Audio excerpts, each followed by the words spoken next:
Hello everybody, welcome to another video. This is the unit 4 of Principle of Management which is Introduction to Communication. And ये fourth unit है. इसके बाद एक और unit है हमारी, दैट इज यूनिट फिफ्थ. वो बहुत मतलब that is not a long unit, it is a very short unit, so we'll complete it in a very short span of time, but this is a little lengthy one. And this is the fourth unit, that is communication. इस unit से काफ़ी questions आए हैं आपके previous year question papers में, जितना मैंने analyse किया है.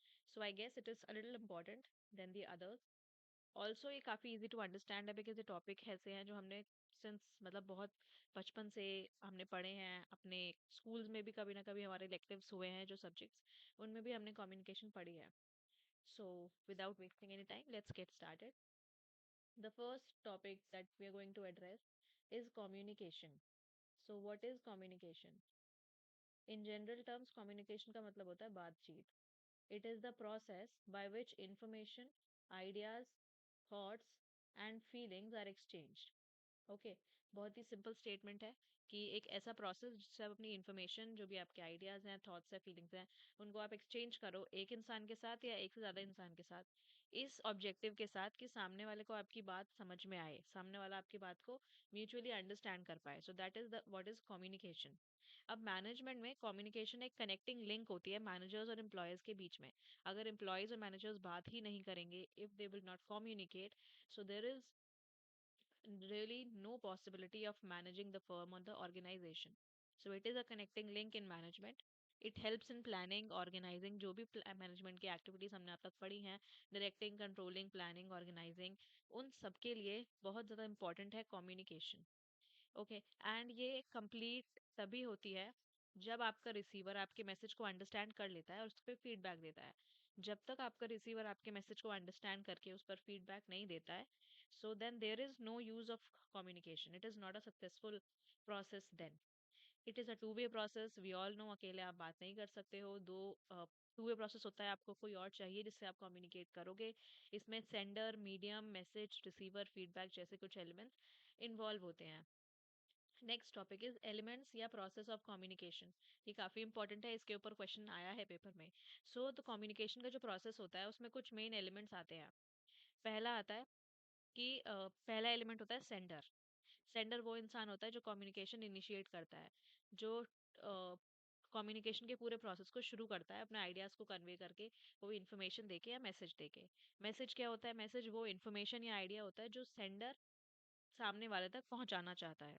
Third, encoding. एनकोडिंग एक ऐसा प्रोसेस होता है जिसमें जो मैसेज है उसको सिंबल, वर्ड्स या साइंस में आप कन्वर्ट कर देते हो. लाइक आप अपने व्हाट्सएप पे कुछ मैसेजेस भेजते हो, सो वो सारे इनक्रिप्टेड मैसेजेस होते हैं. मतलब वो जो भेज रहा है उसको दिखेंगे और जो सामने वाला रिसीवर है उसको दिखेंगे. सो अब जो एन्क्रिप्शन होता है वो भी एक इस तरीके का प्रोसेस होता है जिसमें नॉर्मल इंग्लिश लैंग्वेज के मैसेज को या हिंदी के मैसेज को, नॉर्मल अंडरस्टैंडेबल लैंग्वेज के मैसेज को, कुछ सिंबल्स, कुछ different language, machine language, assembly language, science, इन सब का यूज़ करके एनक्रिप्ट कर दिया जाता है, ताकि बीच के जो प्रोसेस है, जो बीच का पूरा मीडियम है जिसके थ्रू वो जाएगा मैसेज, वहाँ पे उसे कोई चेंज ना कर दे उसके साथ कुछ भी, कोई you know somebody cannot make any changes, somebody cannot just hack into the system and make changes to that message. So that is why आप मैसेज को एनक्रिप्ट करते हो या फिर एनकोड करते हो, वन और the same thing. Then comes medium. Medium या चैनल वो मीन्स होता है जिसके थ्रू आप अपने मैसेज को भेज रहे हो. जैसे कि आप ओरली भेज रहे हो, आप ईमेल कर रहे हो, आप मैसेज कर रहे हो, व्हाट्सएप कर रहे हो, तो ये सब मीडियम्स हैं. Then comes receiver. रिसीवर वो पर्सन होता है जिसको मैसेज, जिसके लिए मैसेज भेजा गया है या जो मैसेज को रिसीव करेगा. डिकोडिंग वो प्रोसेस जिसमें उस कन्वर्टेड लैंग्वेज के मैसेज को सामने वाला रिसीवर अपनी अपनी लैंग्वेज में अंडरस्टैंड और रिसीव कर पाए. ठीक. फीडबैक. फीडबैक वो होता है जो रिसीवर उस रिस्पॉन्स, मतलब उस मैसेज के रिस्पॉन्स में जो भी आपको बोलेगा, so that is feedback. Okay. आपने अपने दोस्त से कहा कि we have to go for a party tomorrow. Okay. So आप उसमें सेंडर हो गए. मैसेज क्या हुआ? मैसेज हुआ हमें पार्टी में जाना है, so that is the message. Encode होगा वो, आपने अगर व्हाट्सएप के थ्रू भेजा है, मेल के थ्रू भेजा है, तो वो एक टेक्निकल प्रोसेस है, वो मैसेज एनकोड होके सामने वाले के पास जाएगा. मीडियम क्या हुआ? आपने व्हाट्सएप करा तो व्हाट्सएप मीडियम है, मेल करा तो मेल मीडियम है, आपने उसे कॉल पे बताया तो कॉल मीडियम है. ओके. फिर रिसीवर कौन होगा? आपका दोस्त होगा जिसको आपने मैसेज भेजा है. अब वो उस मैसेज को डिकोड करके समझेगा, मतलब उसको वो नॉर्मल लैंग्वेज में मैसेज सुनाई देगा. सो दैट इज डिकोडिंग। वो उस पर फीडबैक देगा कि मैं आ सकता हूँ, मैं नहीं आ सकता हूँ, तो that thing is feedback. And noise, noise is कोई भी ऐसे डिस्टर्बेंस जिसकी वजह से आपके कम्युनिकेशन प्रोसेस ना हो पाए। सपोज आपकी कॉल कट जाए तो वो एक नॉइस है। सपोज आपने अपने व्हाट्सएप भेजा है तो सामने वाले का व्हाट्सएप नहीं चल रहा है, अपडेट नहीं है, उसको मैसेज नहीं पहुंचा है, मेल भेजा है, मेल एड्रेस गलत है। So all these are disturbances या बैरियर्स जो आपके कम्युनिकेशन के प्रोसेस को हिंडर करेंगे। So that is what is we know normally call as noise. Okay, so ये सब था कि प्रोसेस क्या होता है कम्युनिकेशन का या एलिमेंट क्या होता है। इसके ऊपर जो आपका क्वेश्चन आया है पहले एग्जाम्स में, उसमें जो आपका क्वेश्चन था वो प्रोसेस ऑफ कम्युनिकेशन की तरह पूछा गया है कि what is the process of communication. तो अगर आपसे पूछते हैं प्रोसेस ऑफ कम्युनिकेशन तो भी आप उसमें एलिमेंट्स ही लिख के आओगे। Then comes objectives of communication. Communication करने की जरूरत क्या है, उसके फीचर्स क्या हैं, उसके ऑब्जेक्टिव क्या है, हम उससे क्या हासिल क्या करना चाहते हैं कम्युनिकेट करके। सो पहला ऑब्जेक्टिव है कि आपको इन्फॉर्मेशन देनी है या इन्फॉर्मेशन लेनी है किसी से। So communication is important for that. Primary objective है ये कि आप एक्यूरेट इन्फॉर्मेशन, टाइमली इन्फॉर्मेशन सामने वाले को दो। अगर मैनेजमेंट की बात करें तो एम्प्लॉयज अपने मैनेजर्स को दें और मैनेजर्स अपने एम्प्लॉयज को दें। Second, to persuade and motivate employees. Communication के थ्रू मैनेजर्स अपने एम्प्लॉयज को इन्फ्लुएंस कर सकते हैं, उनके बिहेवियर को, उनके परफॉर्मेंस को, उनको मोटिवेट कर सकते हैं कि वो प्रॉपरली अपने काम को करें, न्यू आइडियाज को एक्सेप्ट करें, उनके दिमाग में कोई न्यू आइडियाज हैं, कोई चेंजेस हैं तो वो आपको बताएं। So that is the second objective in terms of management. Then comes maintain coordination. Communication की मदद से आप अपनी अपने मैनेजमेंट, अपने मैनेजेरियल इकोसिस्टम की जो अलग अलग एक्टिविटीज हैं उनको इंटीग्रेट कर सकते हो। ये जनरल लाइफ में भी अगर आप किसी से कम्युनिकेट करते हो अच्छे तरीके से तो आप उसके साथ कोऑर्डिनेट करके जो भी काम आपको करना है वो आप कंप्लीट कर सकते हो। Fourth, to ensure smooth functioning of the organisation. अब जो ऑर्गेनाइजेशन है उसकी स्मूथ फंक्शनिंग के लिए भी आपको कम्युनिकेशन करनी होगी, एफिशिएंट कम्युनिकेशन करनी होगी अपने मैनेजर्स के साथ। जैसे कि आपको प्लान प्रॉपर्ली करना होगा, ऑर्गेनाइज, डायरेक्ट, ये सारी एक्टिविटीज इफेक्टिवली कैरी आउट करनी होंगी ताकि आपकी ऑर्गेनाइजेशन का जो भी काम है वो स्मूथली फंक्शन करता रहे। Then comes to build good human relation. It is a very general statement कि आपको कम्युनिकेशन जनरली भी अपनी लाइफ में इसलिए ज़रूरी होती है ताकि आपके ह्यूमन रिलेशंस और लोगों के साथ बेटर हो पाए, आप ट्रस्ट बिल्ड कर पाओ, आप कॉपरेशन बिल्ड कर पाओ, आपकी उनके साथ अंडरस्टैंडिंग हो, ट्रांसपेरेंट कम्युनिकेशन हो जिसकी वजह से कोई भी कॉन्फ्लिक्ट ना हो। So this is important to maintain good human relations. अब आता है कि कुछ चैनल्स होते हैं कम्युनिकेशन के थ्रू जिनके थ्रू हम कम्युनिकेट करते हैं। पहला चैनल होता है फॉर्मल चैनल। ठीक, ये जो चैनल्स होते हैं ये हायरार्की फॉलो करते हैं और रूल्स फॉलो करते हैं ऑर्गेनाइजेशन के। ओके, फॉर्मल चैनल्स के टाइप्स क्या होते हैं? Downward communication, upward, horizontal, diagonal. Downward communication का मतलब होता है टॉप मैनेजर्स अपने सबऑर्डिनेट्स या अपने जूनियर एम्प्लॉयज को कुछ बता रहे हैं, so that is downward communication. Upward communication उल्टा है इसका, जब आपके जूनियर्स या आपके एम्प्लॉयज अपने मैनेजर्स या सीनियर्स को कुछ बता रहे हैं, so that is upward communication. Horizontal क्या होता है? जब एक ही लेवल के एम्प्लॉयज आपस में कुछ कम्युनिकेशन कर रहे हैं, सो दैट इज हॉरिजॉन्टल या फिर lateral communication. Then comes diagonal communication, जब अलग अलग डिपार्टमेंट और अलग अलग लेवल्स के लोग आपस में बात करते हैं, so that is diagonal communication. Okay, example क्या होगा इनके? Official letters, circulars. Official letters आपके डाउनवर्ड कम्युनिकेशन का पार्ट है क्योंकि आपके मैनेजर्स आपको भेजेंगे। सर्कुलर्स भी आपके डाउनवर्ड के आ सकते हैं। रिपोर्ट्स जनरली डाउनवर्ड भी हो सकती है, अपवर्ड भी हो सकती है। जूनियर्स अपने सीनियर्स को कुछ काम की रिपोर्ट दे सकते हैं, सीनियर्स अपने जूनियर्स को रिपोर्ट्स दे सकते हैं। So this is the example of formal channels of communication. Okay, then comes informal channels of communication. इनमें कोई ऑफिशियल रूट नहीं होता, कोई फिक्स्ड रूल्स रेगुलेशंस नहीं होते और ये नेचुरली एम्प्लॉयज के बीच में कम्युनिकेट करने के लिए यूज होते हैं इनफॉर्मल चैनल्स। इनको आप ग्रेप वाइन कम्युनिकेशन भी बोलते हो। ये फास्ट फ्लेक्सिबल होती हैं और कभी कभी क्योंकि फास्ट फ्लेक्सिबल होती हैं रूमर्स भी इजीली स्प्रेड हो जाते हैं। For example phone call, informal chat, casual talk, ये सब आपके इनफॉर्मल चैनल ऑफ कम्युनिकेशन में आते हैं जिनको आप ग्रेप वाइन कम्युनिकेशन भी बोलते हो। ग्रेप वाइन कम्युनिकेशन को डिफाइन करने के लिए आपके एग्जाम में आया था, so I guess this is important. Then comes levels of communication. अब कम्युनिकेशन के अलग अलग लेवल्स होते हैं जिनके बारे में हम अब जानेंगे। पहला होता है इंट्रापर्सनल कम्युनिकेशन। इंट्रापर्सनल कम्युनिकेशन का मतलब होता है जब आप खुद से ही बात करते हो, ठीक, आप इंट्रापर्सनल हो, मतलब इंट्रा मीन्स खुद से और पर्सनल मीन्स योर सेल्फ। जब आप खुद से बात करते हो, खुद से कम्युनिकेट करते हो तो दैट इज इंट्रापर्सनल, जिसमें आता है thinking, self talk, analysis, reflection. आप कुछ सोच रहे हो तो भी आप खुद से बात कर रहे हो, आप नॉर्मली खुद से बात कर रहे हो अपने काम को कुछ भी एनालाइज करने के लिए, so that is also intrapersonal communication. For example आपको कोई डिसीजन बनाना है, आपको ये डिसाइड करना है कि मेरे को इस ट्रिप पे जाना है या नहीं जाना है, तो आप उसके लिए इंट्रा पर्सनल कम्युनिकेशन करोगे। खुद से पूछोगे कि मेरे को जाना चाहिए, मेरे पेरेंट्स अलाउ करेंगे नहीं करेंगे, मेरा बजट है इतना, मेरे पास टाइम है। So that is intrapersonal communication. ठीक। Then comes interpersonal communication. Interpersonal होती है तब दो इंडिविजुअल्स के बीच में बातचीत हो।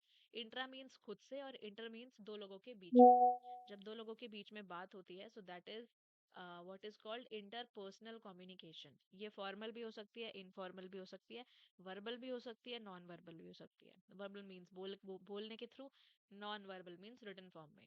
ठीक। फॉर एग्जाम्पल, एक मैनेजर अपने एम्प्लॉय से बात कर रहा है, एक टीचर अपने स्टूडेंट से बात कर रही है, आप अपने फ्रेंड से बात कर रहे हो, अपने पेरेंट्स से बात कर रहे हो, जहाँ भी दो लोग इन्वॉल्व होते हैं, तो वो that is called interpersonal communication. Then comes group communication.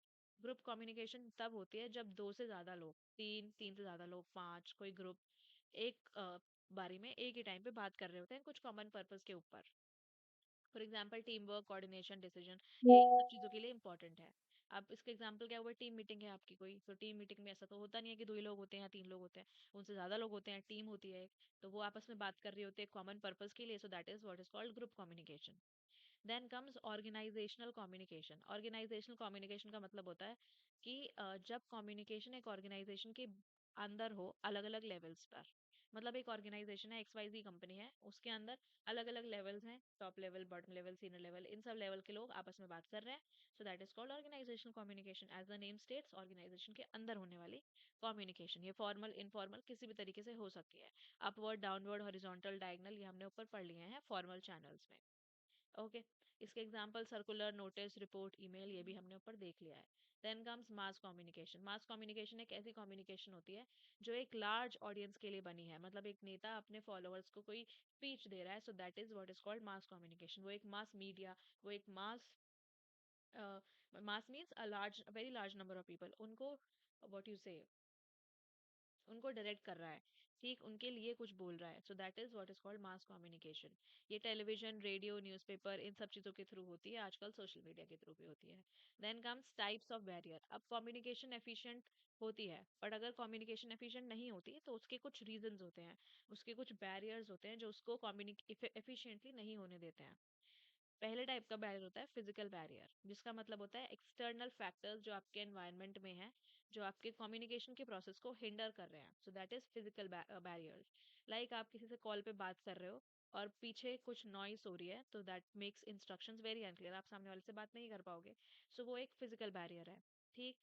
और आपके जो ऑफिसेज हैं वो बहुत दूर दूर पे हैं, जिसकी वजह से या तो आपका नेटवर्क का कुछ प्रॉब्लम है, या आप अगर फिजिकली जाके कुछ बोलना चाहते हो तो उसकी वजह से आप नहीं कर पा रहे हो क्योंकि डिस्टेंस इतना ज़्यादा है, तो that is also a physical barrier. Then comes psychological barrier. Psychological barriers का मतलब होता है आपकी मेंटल और इमोशनल स्टेट की वजह से आप सामने वाले के को जो मैसेज भेज रहे हो, या सामने वाला जो आपको मैसेज भेज रहा है, वो हिंडर हो रहे हैं, उसमें कुछ प्रॉब्लम आ रही है। So that is psychological barrier. Like आपके साथ कोई एम्प्लॉय काम करता है, आप सीनियर लेवल पे हो, आपका जूनियर आपके साथ काम करता है। अब आपका उसके तरफ एक पर्सनल बायस है कि हाँ इसको कुछ नहीं पता है, या इसको ज़्यादा कुछ पता नहीं है। आपका उसकी तरफ एक डिस्क्रिमिनेशन कह लो, प्रेजुडिस कह लो, या पर्सनल बायस कह लो, इसकी वजह से आप उसके आइडियाज़ को इग्नोर करते हो। सो दैट इज साइकोलॉजिकल बैरियर। क्योंकि आपका मेंटल जो स्टेट है, उसने ये मान लिया है, उसने ये मान लिया है कि इसको कुछ नहीं पता है। सो आपने उसके खिलाफ एक व्यू पॉइंट ऐसा बना लिया है, एक प्रेजुडिस अपने दिमाग में डेवलप कर लिया है, जिसकी वजह से आप उसके आइडियाज नहीं सुनते हो। स्ट्रेस या एंगर की वजह से जब आप मिस इंटरप्रिटेशन करते हो कुछ चीज़ की, आपने किसी और से कुछ और कहा, सामने वाला गुस्सा था, उसने कुछ और ले लिया। So that is also a example of physical barrier. Then comes semantic barriers. Semantic barriers क्या होते हैं? सीमेंटिक बैरियर्स वो बैरियर्स होते हैं जो आपके लैंग्वेज, सिंबल या मीनिंग ऑफ वर्ड्स से रिलेटेड होते हैं। ओके। फॉर एग्जाम्पल, दो सॉफ्टवेयर इंजीनियर्स आपस में बात कर रहे हैं, वो बहुत टेक्निकल टर्म्स में बात कर रहे हैं, पर एक नॉर्मल इंसान जो वहाँ खड़ा होगा, उसको नहीं समझ में आएगा कि वो क्या बात कर रहे हैं। ओके। उसको नहीं समझ में आएगा इंडेंटेशन क्या होता है, उसको नहीं समझ में आएगा HTML, CSS, जावा डेवलपमेंट, ये सब चीज़ें क्या होती हैं, SDLC क्या होता है। सो उसके लिए एक टेक्निकल जार्गन है, उसके लिए एक टेक्निकल जार्गन है जिसको वो नहीं समझ पा रहा है। So that is semantic barrier, क्योंकि एक लैंग्वेज बैरियर आ गया। या फिर कुछ ऐसे वर्ड्स जैसे कि चीप, सून, ये सब चीज़ें। आपने किसी और को किसी आपने मतलब हो सकता है आपने कोई चीज़ देखी हो, आप किसी चीज़ को चीप बोल रहे हो मतलब ये इनएक्सपेंसिव है और सामने वाला उस चीज़ को किसी और तरीके से ले जाए, वो एक पर्सनल डेरोगेशन की तरह ले जाए उसको। सो इसमें मिस इंटरप्रिटेशन आ गया, ये एक एम्बिगुअस वर्ड्स है जिनके एक से ज़्यादा मतलब हो सकते हैं। सो ये कन्फ्यूजन हो गई क्योंकि आपकी जो चॉइस ऑफ वर्ड्स था वो ठीक नहीं था शायद। ओके, या फिर आप किसी और लैंग्वेज के इंसान से बात कर रहे हो, आपको उसकी भाषा समझ में नहीं आ रही, सामने वाले को आपकी भाषा समझ में नहीं आ रही, तो भी एक सिमेंटिक बैरियर है। Then comes organisational barriers.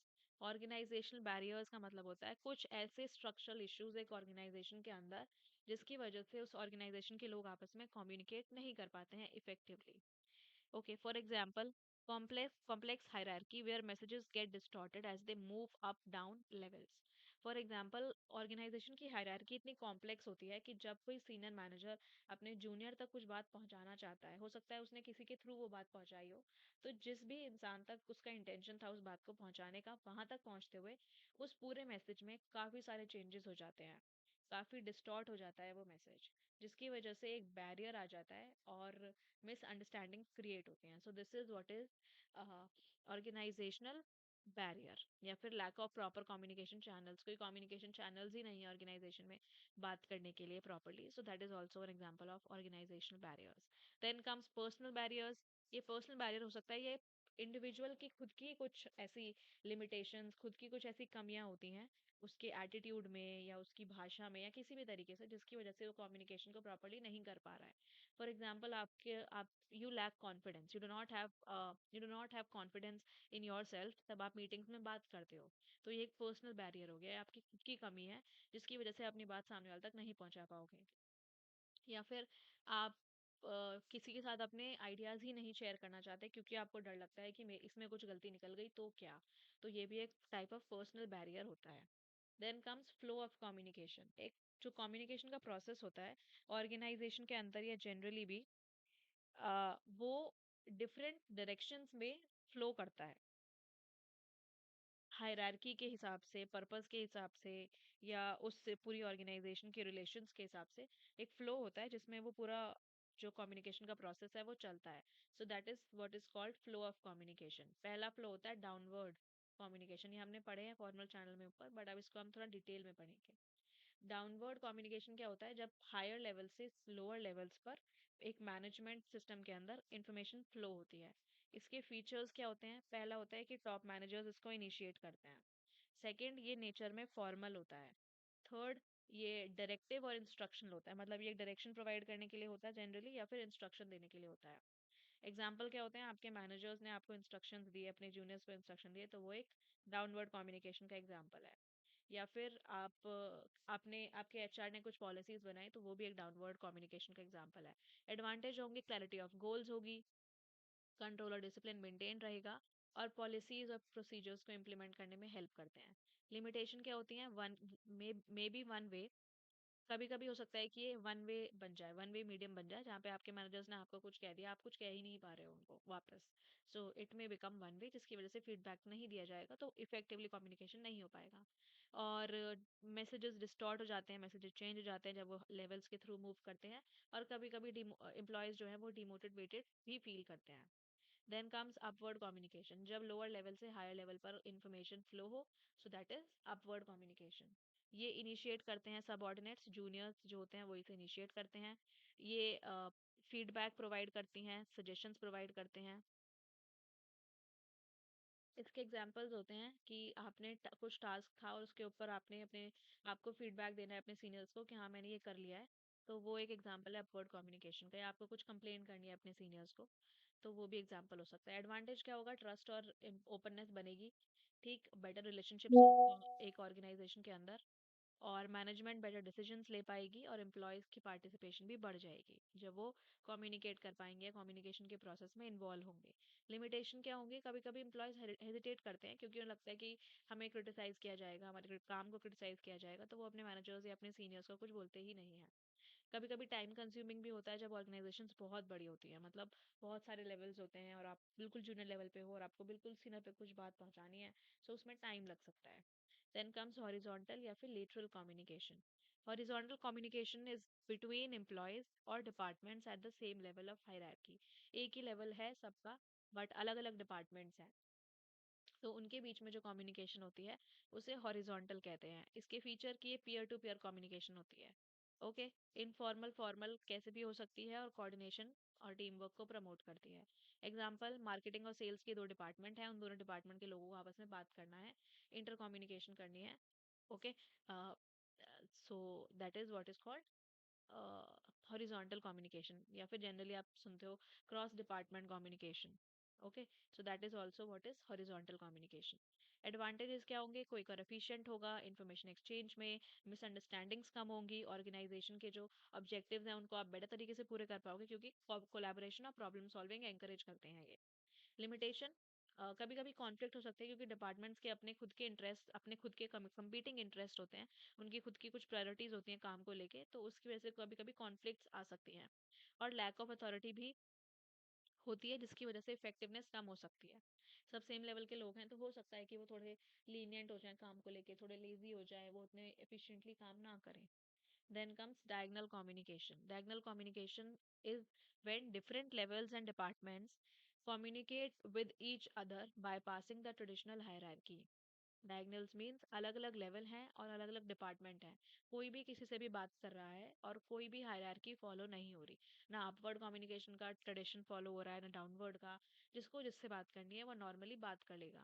इसके फीचर क्रॉस फंक्शनल होता है ये नेचर में, कोई भी लेवल हो, कोई भी डिपार्टमेंट हो, आप किसी से भी बात कर सकते हो।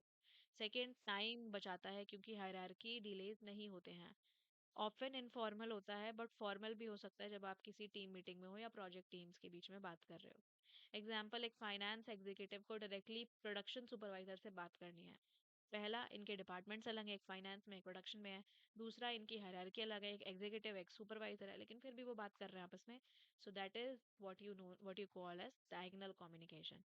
एडवांटेजेस, एफिशिएंसी बढ़ेगी, कोलैबोरेशन बढ़ेगी, डिले कम होंगे, और इनोवेशन होगा इनपुट्स के अंदर, क्योंकि अलग अलग लोग, अलग अलग टीम्स के लोग अपने इनपुट्स देंगे।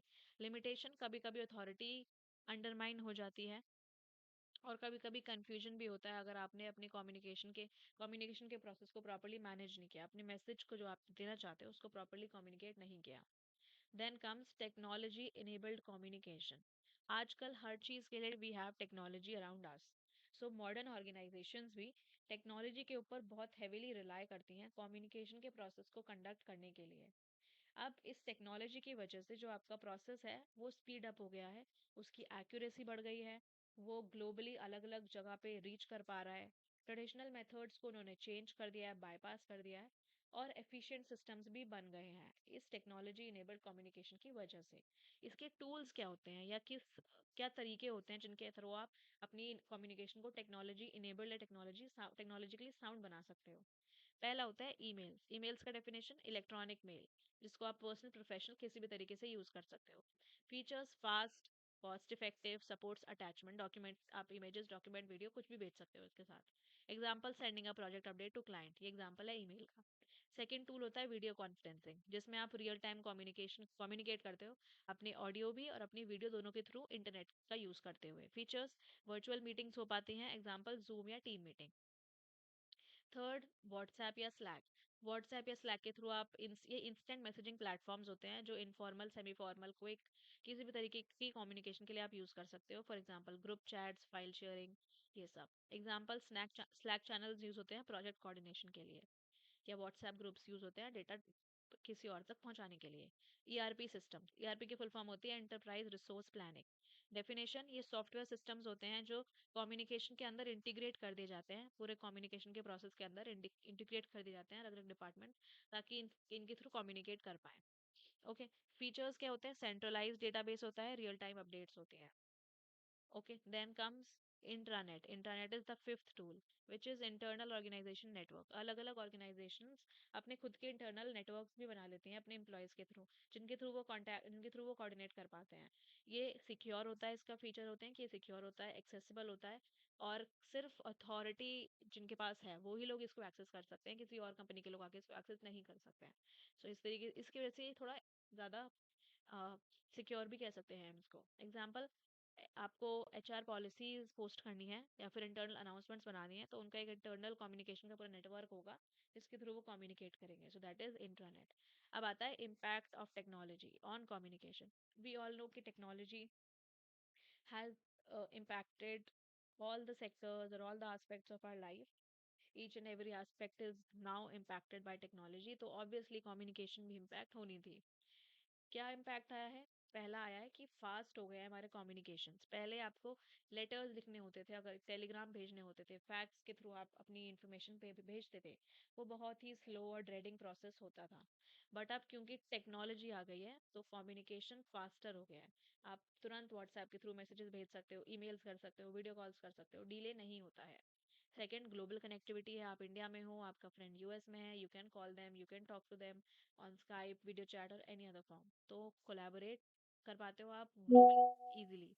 Reduced cost. पहले एक लेटर को भेजने के लिए या एक पोस्ट भेजने के लिए आपको बहुत पैसे खर्च करने होते थे, ट्रैवल के पैसे, प्रिंटिंग के पैसे, charges and what not. But अब क्योंकि कम्युनिकेशन आ गया है तो ये कॉस्ट कम हो गई है, आप सिर्फ डायरेक्टली एक टेक्स्ट कर सकते हो एंड यू आर डन।